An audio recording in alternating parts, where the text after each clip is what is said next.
Sir ఏం చేసినా సుత మస్తు వైరల్ అవుతుంది. తెలుగు రాష్ట్రాల గురించి సార్ ఆలోచించినంత ఎవ్వరు సుత ఆలోచించయ్యరు అని సార్ అనుకుంటాడు. ఇప్పుడు సుత సారు ఓ ప్రాబ్లంని ముందట వేసుకున్నాడు. సర్కారుని ఎడామడా ఉతికి ఆరేసిండు. సారు ఎవల గురించి దేని గురించి గంత రిస్క్ చేసిండో ఓసారి చూద్దాం. చలో కేఏ పాల్ సార్ ఏం మాట్లాడిన సుత అదేందో ఫుల్ వైరల్ అవుతుంది. కొంతమంది వైరల్ అవుతానికి ఎన్ని తిప్పలు పడతారు వాళ్ళ, కానీ మన పాల్ సార్ మాత్రం ఏం మాట్లాడినా ఏం చేసినా సుత వైరలే వైరల్. సార్కి ఇప్పుడు ఏం మాట్లాడిండు కొత్తగానే అనుకుంటుర్రా.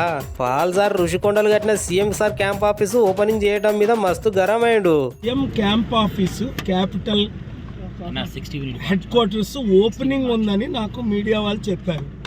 అంటే సుప్రీంకోర్టు ఆర్డర్ ప్రకారం అది ఓపెన్ చేయకూడదు. అందుకని ఇక్కడ ఏమైనా సీక్రెట్గా చేస్తున్నారా? స్వామి స్వరూపానందని పిలిచారట. మరి ఇది చట్ట విరుద్ధం అవుద్ది ఒకవేళ సీక్రెట్ ఓపెనింగ్ అయితే. రెండోది 500 కోట్ల రూపాయలు ఖర్చు పెట్టిన బిల్డింగు ఇంత సీక్రెట్గా ఎందుకు కోర్టుకెళ్ళి పర్మిషన్స్ తెచ్చుకోవద్దు కదా? వాళ్ళకి ఒకవేళ చేత కాకపోతే నేనే పబ్లిక్ ఇంట్రెస్ట్ లిటిగేషన్ వేసి పర్మిషన్ ఇప్పిస్తాను కదా. మరి నన్ను పిలవరు, కలిసి పనిచేయరు, అనవసరంగా ఓడిపోతున్నారు, ప్రజలకు వ్యతిరేకులు అయిపోతున్నారు. నేను వస్తే నన్ను ఇక్కడ అడ్డుకున్నారు పోలీసులు, చూశాను. కనుక ఇంక తిరిగి వెళ్ళిపోవడం బెటర్ అని అనిపిస్తుంది. సీఎం క్యాంపస్ కార్యాలయం ఏమన్నా నరబలి ఇచ్చిర్రా? ఎందుకు ఎవరికి తెలియకుండా ఓపెనింగ్ చేస్తున్నారని అనుమానం పడ్డాడు. అంతేకాదోళ్ళ ఋషికొండ భవనాలకు చూసి పాల్ సార్ పరుగులు పెట్టిండంట. అంతేకాకుండా జగన్ సార్ రోజులకు మస్తు క్వశ్చన్లు వేసిండు.